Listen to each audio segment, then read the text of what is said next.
Fala galera, sejam bem-vindos ao canal do Aurélio Júnior. Antes desse vídeo começar, não esqueça de curtir, se inscrever no canal, acionar o sininho para as notificações e, claro, compartilhar esse vídeo para ajudar a gente, beleza? Brasil e Uruguai, Uruguai 0, Brasil 2 em Montevidéu. Vitória importantíssima da seleção brasileira, continuando 100% de aproveitamento nas eliminatórias para a Copa do Mundo. Esse tipo de jogo, Brasil e Uruguai, é um tipo de jogo que a vitória ou o resultado é mais até importante do que o próprio jogo, devido à rivalidade entre as duas seleções, os dois países, desde 1950, quando o Uruguai ganhou a Copa do Mundo em cima do Brasil, em pleno Maracanã, né, de virada. Então, essas duas seleções, sempre quando se enfrentam, os jogos são bem difíceis. E a seleção brasileira hoje fez, ao meu ver, um jogo bem parelho com o Uruguai. Eu acho que, até vou botar as estatísticas aqui, o Brasil foi superior ao Uruguai em algumas delas, né, como chute no gol, chances criadas, ou grandes chances, né? E só que o Uruguai colocou duas bolas na trave em bolas paradas, né? Encabeçadas, uma do Godin, uma cabeçada com o Godin, um chute do Darwin Núñez, né? E aquilo, o futebol às vezes, o resultado não muitas das vezes exemplifica bem o que foi o jogo. Eu acho que foi um jogo equilibrado, na medida do possível, até porque o Uruguai vem ainda enfrentando aquela mudança de geração, né? Ainda usa muitos jogadores da seleção que foi a terceira colocada na Copa do Mundo de 2010, na África do Sul. Ainda tem Cavani, ainda tem Suárez, o próprio Godin, que é o capitão. Então, assim, essa transição ainda está sendo lenta, o que é meio óbvio no Uruguai, por causa do número de jogadores, né? Não dá para comparar o Brasil com o Uruguai em termos de formação de jogadores, né? E, assim, eles ainda tiveram a ausência do Luizito por causa do coronavírus, que é um cara que incomoda demais, mesmo com 35 anos. É um jogador, ele está fazendo uma bela temporada pelo Atlético de Madrid, ele que mudou de clube esse ano. E aí é aquilo que a gente estava falando. Enquanto o Uruguai acertou a trave do Brasil duas vezes, o Brasil fez um gol em que o Arthur chutou, desviou e tirou do goleiro, que o chute até nem foi tão forte. E depois o Brasil ainda ampliou o placar, ainda no primeiro tempo. Um belo cruzamento do Renan Lodge, excelente jogador esse Renan Lodge, viu? Apesar de eu achar que o Marcelo ainda deva ser convocado, o Renan Lodge faz por merecer estar jogando, já que o Tite não tem convocado o Marcelo, né? Eu acho um excelente jogador.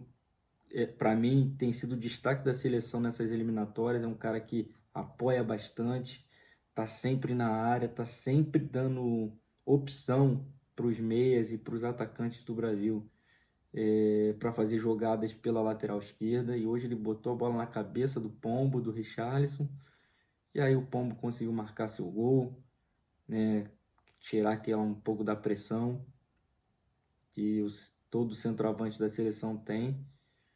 E é isso. Então, o Brasil hoje lidera as eliminatórias, 4 vitórias em 4 jogos, o segundo melhor ataque, a melhor defesa ao lado da Argentina, que só tomou 2 gols, esses 2 gols num jogo só, no Peru, contra o Peru. Ou seja, em 4 jogos o Brasil só tomou gol em um. Muito importante isso, né? Para o setor defensivo estar bem estabelecido. Só que a gente tem que sempre lembrar que os adversários do Brasil estão bem longe de ser adversários que impõem medo, né? A exceção feita à Argentina por causa do Messi, nenhuma outra seleção hoje na América do Sul causa medo no Brasil pelos seus jogadores. A Colômbia também vem enfrentando ali a transição de geração. Hoje tomou sapeca do Equador, 6-1. O Equador que vem fazendo uma belíssima eliminatória também nesse início, 9 pontos de 12 possíveis, goleando, vencendo bem, né? Provavelmente deve ter jogado na altitude, eu não vi onde foi o jogo. Mas é isso, então assim, em termos de Copa do Mundo, o Brasil vai se classificar, acho que a gente não precisa se preocupar com isso, são muitas vagas para poucos países. Agora, o Brasil tem que se preocupar em ter mais opções. Eu acho que o Tite deveria pensar, eu sei que ele tem que pensar no entrosamento do time, mas ele também tem que pensar em alternativas, né? Não pode jogar o mesmo esquema tático, o mesmo time enfrentando o Uruguai ou enfrentando a Venezuela. Tanto é que hoje o Brasil conseguiu marcar mais gols no Uruguai, porque o Uruguai vem mais para o jogo, ataca mais o Brasil, né, do que a Venezuela que foi ao Brasil simplesmente para se defender, né? Então o Brasil precisa ter uma variação tática de acordo com o seu adversário, né? É importante que o Tite também teste os outros jogadores e não simplesmente trocar uma ou duas peças ali que não adianta, né? O cara não vai conseguir mostrar muito então ele tem que dar mais minutos para outros jogadores, tá certo? Mas é isso, acho que o importante hoje, como eu falei, era a vitória. É um jogo contra um rival pesado que joga bastante forte contra a gente. O Uruguai, o Brasil tinha, né, na época, principalmente ali antes dessa geração de 2010 do Uruguai, o Brasil sempre enfrentou dificuldades em vencer o Uruguai, principalmente fora de casa.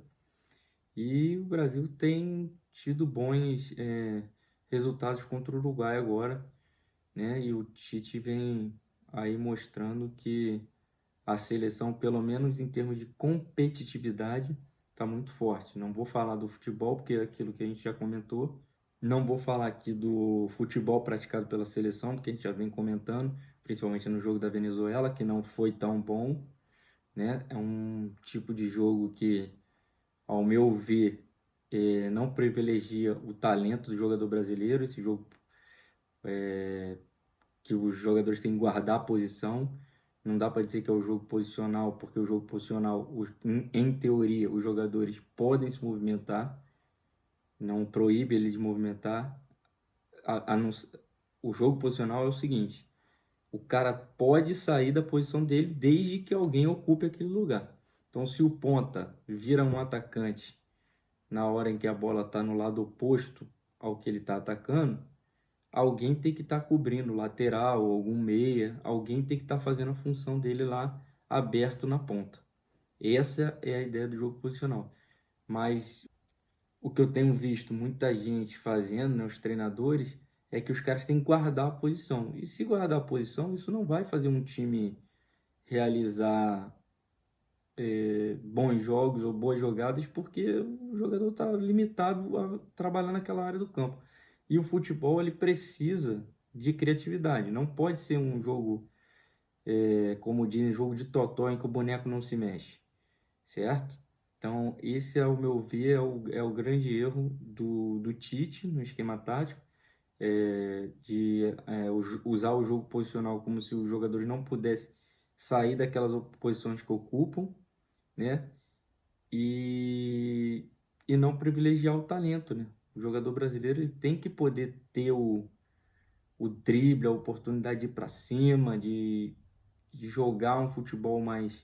E tem capacidade disso, de para jogar um futebol mais bonito, né? Mais vistoso.